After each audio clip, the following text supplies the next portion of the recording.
আইনি ব্যাপার আমরা তো বলে দিয়েছি, এসএসসি জানিয়েছে আমাদের তারা সুপ্রিম কোর্টে যেতে চায়, আমরা তাদের সহায়তা করব।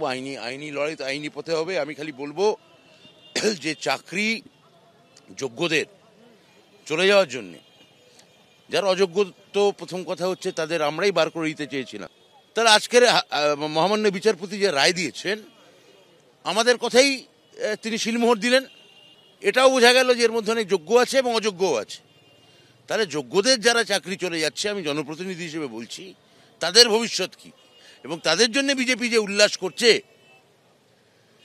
এটা আমি রাজ্যবাসীকে দেখতে অনুরোধ রাখছি। আদালত যে বলেছে 17 ধরনের প্রায় দুর্নীতির পাওয়া গিয়েছে। আমি তো বললাম যেখানে গন্ডগোল পাওয়া গেছে সেখানে তো এসএসসি ব্যবস্থা নিতে রাজি ছিল। আমরা তো আবেদন করে বলেছিলাম যে আপনি যদি বলেন যে যারা অযোগ্য আমরা বার করে দেব, আপনি যদি মহামান্য বিচারপতি আপনি যদি বলেন, জাস্টিস গাঙ্গুলির কোর্টে যখন এসএসসি অ্যাপিল করেছে, অভিজিৎ গঙ্গোপাধ্যায় বলছেন ঐতিহাসিক রায়। এখন ওনার বিজেপিতে যোগদানও তো ঐতিহাসিক, তাই না? এইভাবে পশ্চিমবঙ্গের বুকে এইরকম ঐতিহাসিক ঘটনা তো উনি আগে এরকম কেউ ঘটিয়েছেন সেও তো আমার জানা নেই।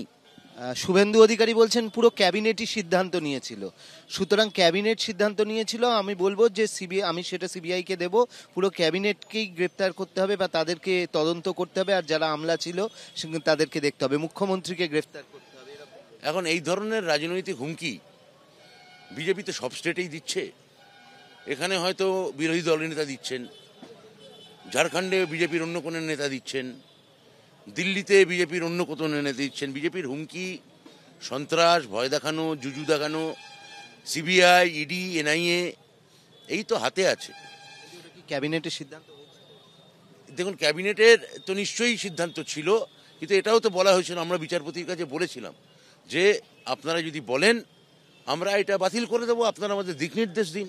বঞ্চিত এবং যোগ্য চাকরি প্রার্থীদের পাশে মুখ্যমন্ত্রী থাকবেন, এটাই তো প্রত্যাশিত। আমি তো সেটাই বললাম যে বঞ্চিত এবং যোগ্য চাকরি প্রার্থী যাদেরও কিনা চাকরি গেল আজকে, হ্যাঁ, তো তাদের হয়ে বিজেপি একটাই পয়েন্ট যে তৃণমূল যেন চাকরি দিতে না পারে।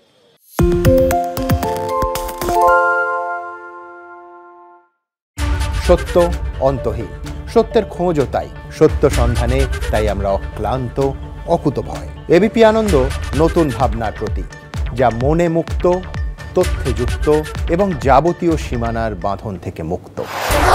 সীমা না শব্দটির মধ্যে লুকিয়ে আছে মানা শব্দটি, যেন চোখ রাঙানি এক অদৃশ্য ব্যানাজার, যা আটকে রাখে আমাদের এক ছোট্ট গণ্ডির মধ্যে।